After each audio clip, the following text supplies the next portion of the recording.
Udah sayang, istirahat dulu. Ini Mas bawain es buah buat buka puasa nanti. Kamu dari pagi belum berhenti pegang HP. Sebentar Mas, tanggung. Ini lagi bales komentar orang nanya simulasi kredit. Sayang kalau nggak cepet dibales. Nanti mereka malah tanya ke showroom sebelah. Ya udah, yang penting jangan sampai terlalu capek. Tenang aja, nanti Mas tetap kasih THR buat kamu. Bisa buat nambah-nambah belanja baju lebaran atau perhiasan yang kamu incar kemarin. Mita mah gampang Mas. Yang penting urusan kita sama pihak leasing beres semua, target bulan ini tembus, dan kita bisa kasih THR buat Yono. Itu dulu yang utama. Masalahnya itu, Mit. Pertengahan Ramadan tapi unit kita masih anteng di sini. Padahal biasanya tanggal segini orang udah rame cari mobil buat mudik. Showroom kita sepi banget tahun ini. Apa cara posting Mita kurang menarik ya? Atau fotonya kurang banyak? Padahal Mita udah coba sebarin ke semua grup. Mungkin orang sekarang udah bosen lihat foto doang. Nanti Mas coba ngobrol deh sama Yono. Gimana bagusnya biar showroom kita ini rame lagi sebelum lebaran. Yuk kita siap-siap buka dulu.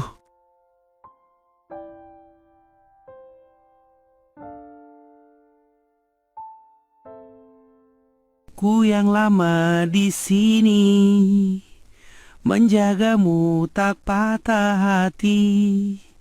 Sedia aku sebelum hujan. Gimana Yon? Ada yang nanya unit lagi nggak di WA?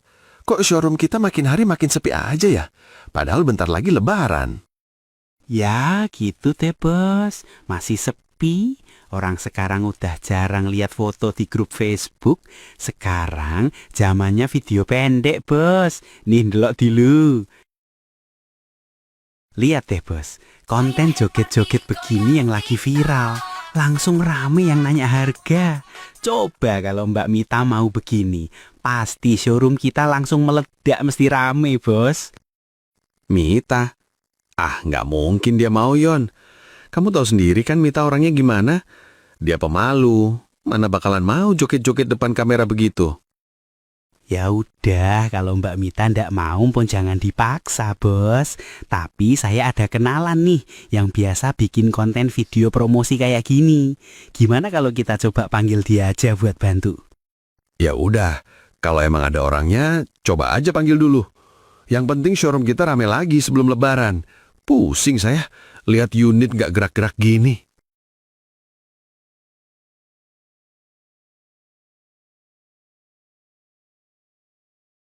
Coba lihat deh, Mit. Video kayak gini lagi viral banget di sosmed. Penontonnya jutaan, terus yang nanya harga di kolom komentar juga rame banget. Aduh, kok jogetnya gitu banget sih Mas? Emang orang sekarang kalau mau beli mobil harus lihat yang beginian dulu ya? Ya gitu deh zamannya sekarang sayang. Kata Yono, showroom sebelah langsung ludes unitnya gara-gara konten begini. Makanya Mas kepikiran, apa kamu mau coba bikin video kayak gini juga di depan unit kita? Ah, Mas beneran nyuruh aku begini? Joget-joget nggak jelas depan kamera begitu? Bukan joget yang gimana-gimana, Mit. Maksud aku, biar konten kita ada variasinya. Nggak cuma foto doang. Kan kalau viral, showroom kita jadi makin dikenal orang. Mas, aku ini istri kamu loh. Memangnya kamu nggak malu lihat istri sendiri dipajang-pajang sambil joget begitu buat ditonton orang se-Indonesia? Loh, kok mikirnya ke situ? Mas kan cuma pengen usaha kita ini rame lagi. Kan kalau rame, kita juga yang senang pas lebaran nanti. Mita nggak mau Mas. Mita lebih milih jualan apa adanya, pelan-pelan tapi berkah, daripada harus jual harga diri begini. Kamu kok jadi punya pikiran kayak gitu sih? Kalau kamu nggak mau ya udah. Mas nggak maksa. Mas cuma lagi cari cara biar showroom kita nggak sepi terus. Tapi ya udah, kalau emang kamu nggak srek, nanti aku cari orang aja yang khusus marketing begini.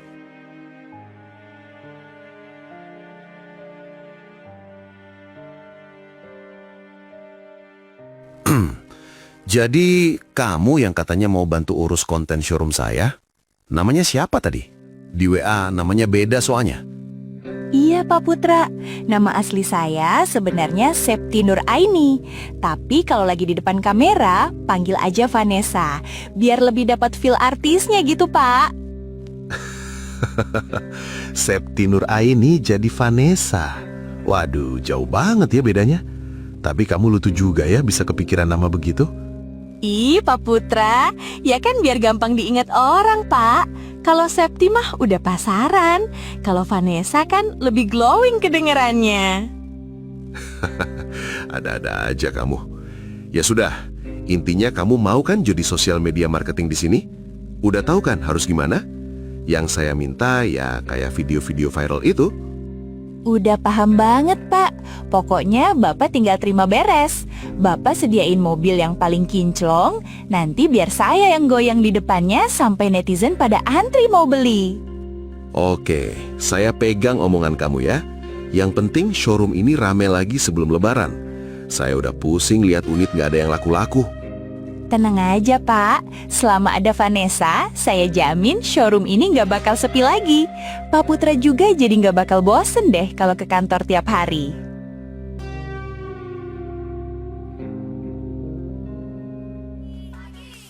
Sip. Goyang sitik lagi Mbak Vanes. Pinter tenan. Sing luas. Wah, Jan. Niki nggo konten TikTok pasti langsung meledak, Bos. Gimana Mas Yono? Udah dapat belum goyangannya? Jangan lupa diedit pakai lagu yang lagi viral itu ya, biar saya kelihatan makin gemoy. Bagus, pokoknya bikin orang nggak bisa kedip pas lihat videonya. Kalau begini kan showroom kita jadi nggak kelihatan kayak gudang tua, Yon.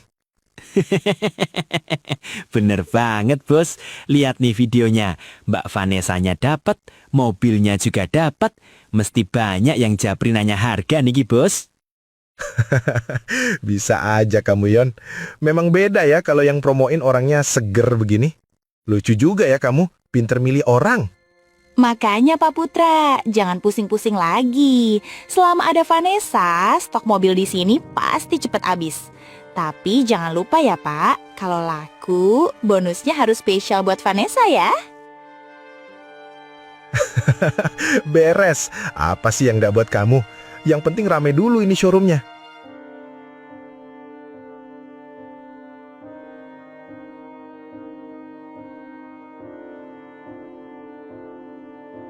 Jan, mboten enten obate, Bos. Lihat nih komentarnya. Semua nanyain lokasi showroom gara-gara lihat Mbak Vanessa. Memang Mbak Vanessa niki Dewi Fortunane showroom kita, Bos. Betul kamu, Yon. Baru kali ini dalam sehari langsung keluar 2 unit sekaligus. Ternyata emang bener, zaman sekarang itu harus bikin konten beginian. Mas, ini air minum buat buka nanti. Ayo pulang, sudah mau maghrib. Kita buka di rumah aja bareng-bareng. Wah, Mbak Mita, sebentar toh. Ini loh, lihat hasilnya Mbak Vanessa. 2 unit laku dalam sehari. Coba kalau dari dulu pakai cara ini, mungkin showroom kita sudah punya cabang. Mbak Vanessa ini bener-bener pinter narik pembeli, Mbak. Jadi selama ini bantuan aku lewat foto-foto itu nggak ada artinya ya, Mas? Kamu lebih bangga sama hasil yang begini? Aduh, Mit. Kamu lihat sendiri perbandingannya. Jauh. Hasil yang dibawa Vanessa itu nyata. 2 mobil laku tanpa ribet. Harusnya kamu seneng dong. Kebutuhan rumah jadi gampang terpenuhi. Bener itu, Bos. Zaman sekarang mah nggak butuh yang alim-alim kalau mau jualan mobil. Yang penting itu yang bisa narik mata pelanggan langsung datang bawa tanda jadi. Nggih mboten, Bos? Aku emang seneng kalau usaha kita maju, Mas. Tapi aku kok ngerasa sekarang Mas lebih menghargai orang lain dibanding istri sendiri yang nemenin Mas dari nol. Udah deh, jangan mulai drama di depan Yono. Malu-maluin aja. Ini tuh urusan bisnis, bukan urusan perasaan. Kamu pulang duluan sana. Jangan bikin suasana hati aku jadi berantakan. Sabar, Mbak Mita. Mending pulang masak yang enak buat Bos Putra. Biar tenaganya kuat buat bikin konten besok sama Mbak Vanessa.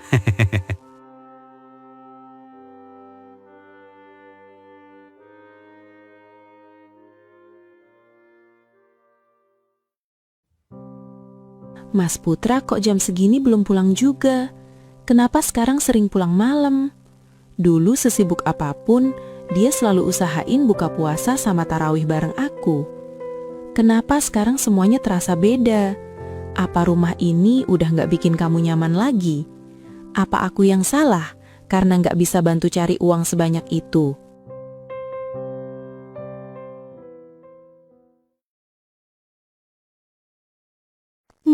Makasih banyak ya Pak Putra.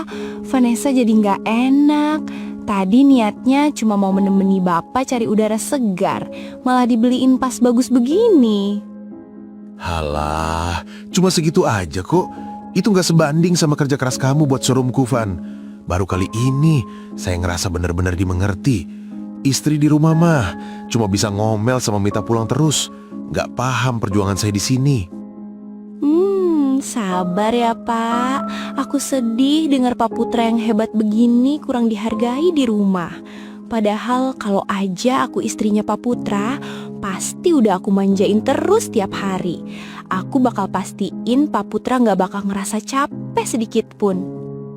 Vanessa, kamu beneran ngomong gitu? Kamu mau sama laki-laki kayak saya? Kenapa enggak Pak? Pak Putra itu hebat. Tapi kok kelihatannya kurang dimanja.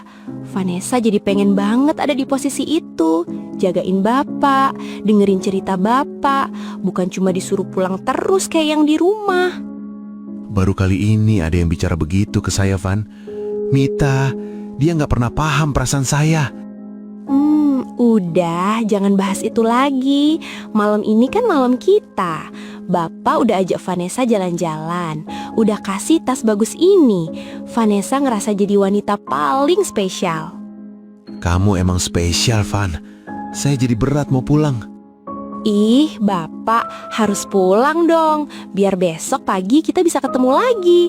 Bapak istirahat ya. Jangan dipikirin omelan di rumah. Ingat aja, ada Vanessa yang selalu nungguin Bapak. Hati-hati di jalan ya, Pak.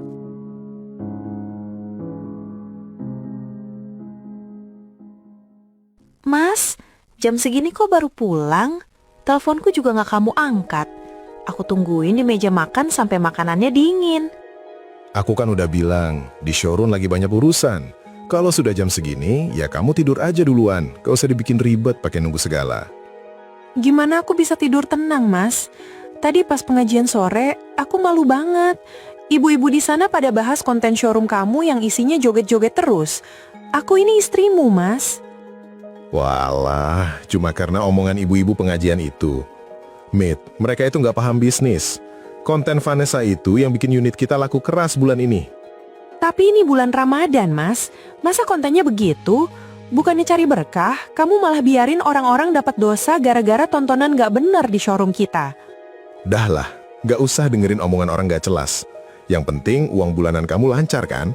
Kamu di rumah urus yang benar aja, nggak usah ikut campur urusan Vanessa. Aku capek. Besok pagi-pagi aku harus antar Vanessa lagi.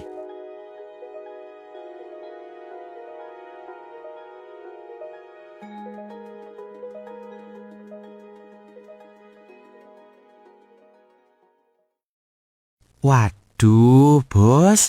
Wajahnya kok ditekuk terus. Kayak ceramah semalam di rumah durasinya panjang ya, bos? Biasalah, Yon. Istri nggak paham bisnis. Ribut terus soal konten. Malu sama ibu-ibu pengajian lah, apalah.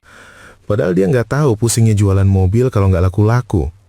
Itu dia masalahnya, bos. Orang sukses kayak Bos Putra ini harusnya didukung, bukan malah ditarik kakinya biar berhenti maju. Lihat tuh, Mbak Vanessa. Kenapa sama Vanessa? Jan, bos, Mbak Vanessa itu bener-bener spek bidadari. Bodine niku lo mantep tenan, kelihatan kelasnya. Kalau bos jalan sama dia, orang-orang bakal makin segan.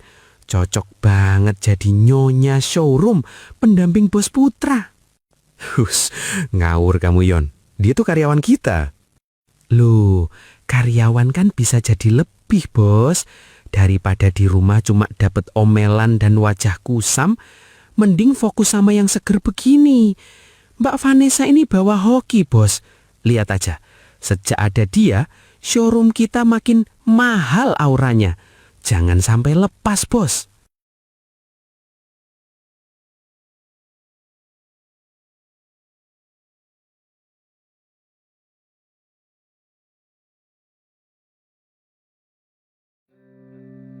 Assalamualaikum, Yono.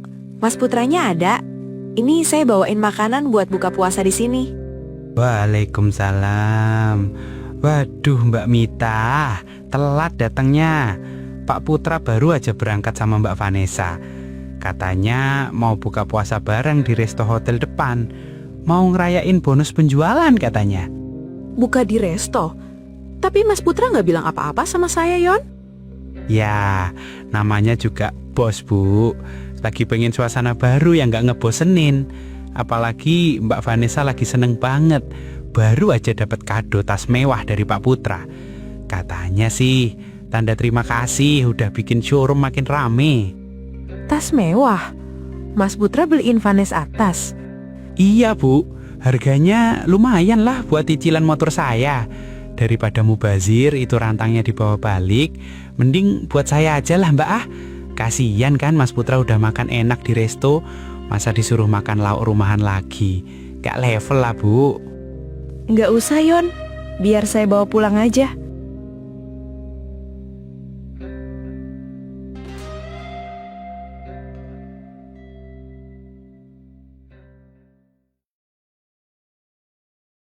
Pantesan nggak pulang. Ternyata asik makan enak di sini sama cewek ini. Enak ya, Mas? Mita, ngapain kamu kesini? Gak malu apa diliatin orang-orang? Datang-datang langsung marah gak jelas. Ngapain malu? Yang harusnya malu itu kamu, Mas. Istri disuruh hemat di rumah, kamunya malah foya-foya beliin tas mahal buat dia. Kamu anggap aku apa, Mas? Bu Mita, jangan berisik dong, malu. Ini kan hadiah dari Pak Putra karena kerjaan aku bagus. Nggak usah baper gitulah. Nggak usah sok ngatur ya. Kamu itu cuma orang baru yang nggak tahu diri. Nggak usah ikut campur urusan keluarga saya. Mita, jaga mulut kamu. Vanessa itu udah bantu showroom aku laris. Gak kayak kamu. Taunya cuma protes, curiga, sama bikin pusing kepala. Oh, jadi sekarang aku cuma bikin pusing. Kamu lupa siapa yang nemenin kamu pas kamu masih susah dulu. Pas showroom kita masih sepi, siapa yang sabar? Kamu sadar gak sih? Gara-gara pikiran kaku kamu itu, bisnis aku hampir mandek. Vanessa ini yang kerja keras, tapi malah kamu maki-maki. Dasar istri gak tahu diuntung. Jadi pengorbananku selama ini cuma dianggap nggak tahu diuntung. Oke Mas, kalau emang aku cuma jadi penghalang buat kamu, malam ini aku pergi dari rumah. Silakan kamu sukses bareng perempuan pilihanmu ini. Sana keluar, gak usah drama bawa-bawa pengorbanan. Lihat aja, paling seminggu juga kamu balik lagi karena gak kuat hidup susah.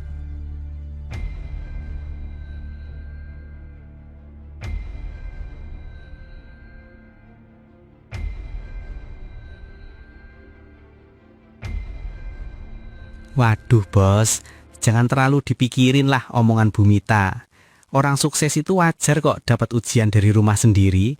Mungkin Bu Mita emang belum siap punya suami hebat kayak bos Putra. Ya itu dia, Yon. Dia tuh apa-apa serba dipermasalahin. Capek aku kalau tiap hari harus disidang terus kayak koruptor. Ya maklum lah bos. Orang kalau dunianya cuma seputaran dapur, ya pikirannya sempit. Nggak kayak Mbak Vanessa ini.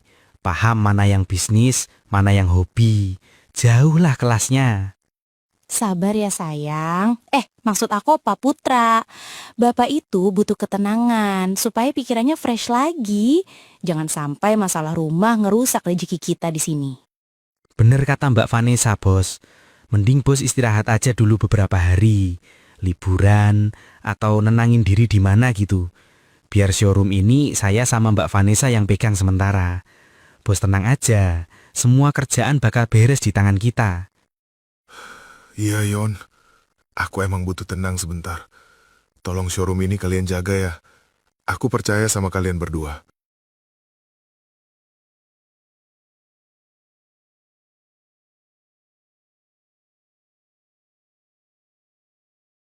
Loh, kok kosong? Mana mobil-mobilnya? Yono, Vanessa.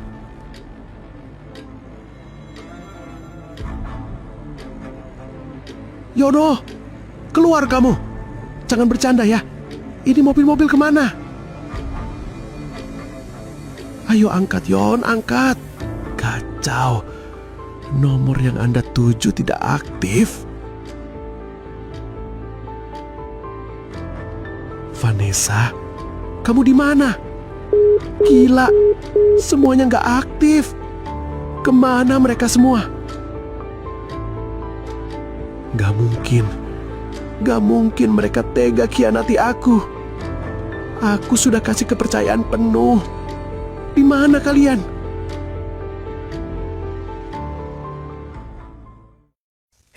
Kamu bosnya kan? Mana mobil saya? Katanya hari ini unitnya dikirim ke rumah. Maksud Bapak apa ya? Saya baru saja sampai dan saya juga bingung. Kagak usah banyak alasan lo. Gue udah transfer 150 juta buat DP mobil ke rekening si Vanessa, admin loan tuh. Sekarang nomornya kagak aktif. Showroom malah lowong begini. Maksud lo apa ya? Saya juga sudah setor 100 juta. Kamu mau main-main ya? Kamu mau bawa lari uang kami? Sumpah Pak, saya nggak tahu. Vanessa itu karyawan saya. Dia kabur bawa semua mobilnya. Saya juga korban di sini Pak. Kami nggak mau tahu urusan kamu. Kamu pemiliknya, kamu yang harus tanggung jawab. Kalau uang kami nggak balik, kami seret ke kantor polisi sekarang juga. Tolong Pak, beri saya waktu. Saya benar-benar nggak pegang uang sebanyak itu. Kagak ada urusan waktu-waktuan. Pokoknya gue mau duit gue balik sekarang. Atau lu mau nginep di penjara gara-gara nipu orang. Pilih cepet.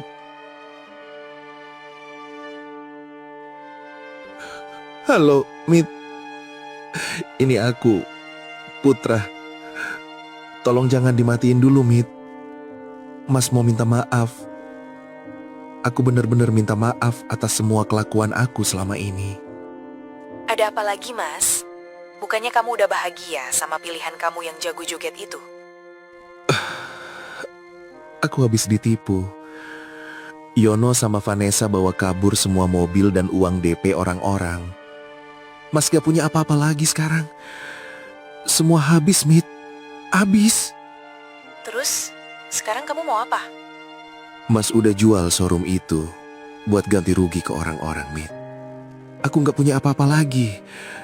Aku sadar sekarang. Aku udah buta sampai tega nyakitin kamu. Aku malu mau jemput kamu ke rumah ibu dengan keadaan begini. Maafin Mas ya, Mit. Mas benar-benar hilaf. Mas cuma minta doa kamu supaya Mas bisa jadi orang bener lagi.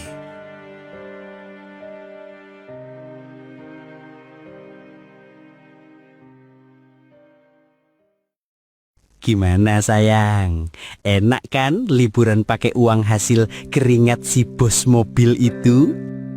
Enak banget dong sayang. Lagian si Putra itu emang dasarnya mata keranjang. Laki kayak gitu paling gampang ditipu. Cukup dikasih senyum dikit, puji-puji dikit, langsung deh luluh. Bodoh banget dia. Iya, dia pikir kita beneran kerja keras buat dia. Padahal kita cuma nunggu momen yang pas buat sikat semuanya. Stok nama masih banyak. Kayaknya habis ini kita harus nyari target lain nih. Siapa ya kira-kira bos yang gampang dikibulin lagi? Gimana kalau kita cari yang di luar kota? Biar makin seru mainnya. Boleh juga ide kamu.